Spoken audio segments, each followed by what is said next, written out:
Hey guys, and welcome to another manga review. This time I'm going to be reviewing Volume 2 of Apple Black by our favorite white manga. Before I start this review, I want to thank everyone who has subscribed to my channel, has supported me on Instagram, has supported me on even Webtoons. Thank you for your comments on there too. I'm really glad. I really love the support that you guys are giving my series on there.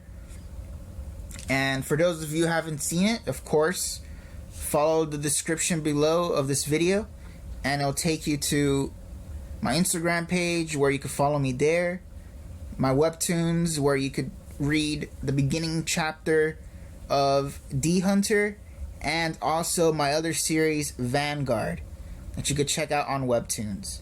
It's time for the moment you've been waiting for.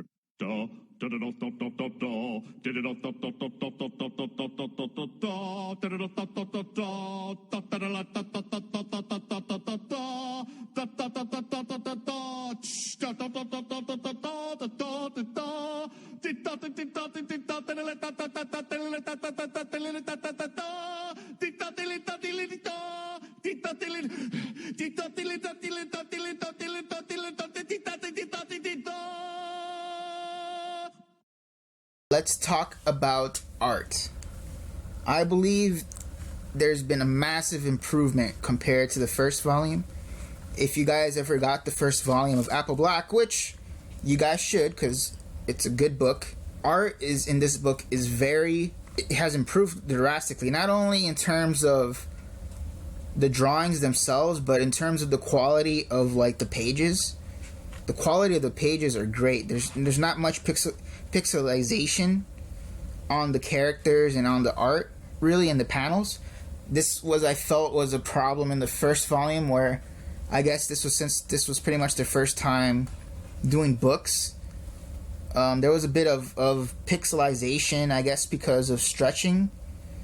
Came from the stretching of some of the pictures and panels. I'm not sure exactly what happened, but there were which I would like to call nitpicks. There are little nitpicks here and there for the actual look of the art in some of these pages, but it has been a massive improvement. I think White is a great artist. I think he's mixed up his style and it's turned into something that's really his now. It's because the character designs are great too. Like, every character seems to have like their own individuality, I guess you could say it. They have their own presence. You can remember how they look. They have their own style that makes them different from each character that you kind of look at. From Sano to even the non-major characters, the characters that aren't that important. Every character got a bit of charm. The characters are really interesting to look at. Of course, comparing this volume to the first volume, there's been massive improvement to the art. Now, there are some problems, I feel, especially in his use of toning. I feel that it was probably like the weakest part of his art. It's the toning. It feels like he tried to go for a single tone, which was pretty much he tried to use one tone for one tone for most of the darker areas of the comic. If there was any area that needed like toning, he'd use this particular tone and then probably shade it here and there with a gray tone. Though I feel it was good to use this tone for certain things. I feel that he should have used more than one tone. Like, it looks like in the beginning of the pages, he did do that for like the character, especially for the characters like skin color. When there were characters that had darker skin, he tends to repeat this same tone for even like the shadows and stuff, the contrast on certain characters. And I'm not saying that it's bad to use it on the contrast, but I think the skin color, it looks too patchy. It has like this like raindrop look to it that if you look at it on certain, like a lot, it's really repetitive and kind of distracting sometimes. I'm not sure if that was a good decision for that tone. I probably would have gone with a tone that was less patchy, or pretty much just a solid color, like a solid gray color, because it looks like from in all the pages here, at least for the characters that are dark skinned, they have the same patchy tone. So I believe the best that he could have done is probably just like gotten like a grayscale or a gray solid color, like a brush, and just brushed that area with a solid gray, the same tone as that he's shown here, but without this patchy looking tone that he uses. I don't know. To me, it's very distracting. I wasn't feeling it. I didn't like it. Also, luckily, this problem that I'm going to talk about isn't very frequent in the manga. A lot he uses his sense of proportion and perspective is really good. Like, as I said, I think there's been a massive improvement to his art from the first volume. Sense of perspective, proportion, it's really well placed in the comic. But there are some times where the proportions kind of look off, or rather the perspective kind of look off.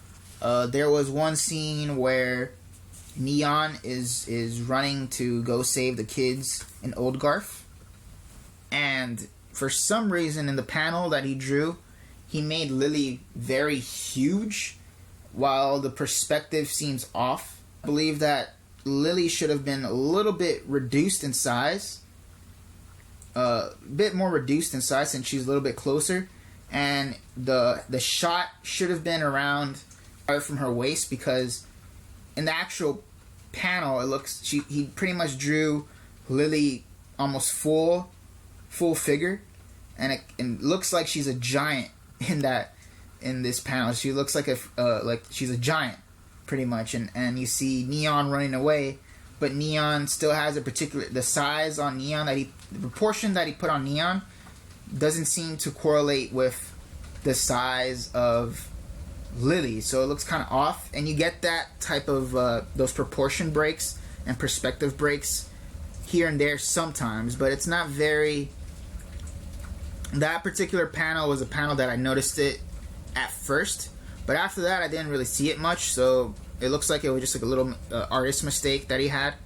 That was pretty much it, because for the rest of it, the art looks great. Like, in terms of the presentation, the quality of each panel looks very well, looks crisp. There's not much pixelization. Everything looks very well put together. There's no, I don't see much problems in it, other than, like, as I said, the toning for some of the skin color was a bit off. I believe he should have used a second tone.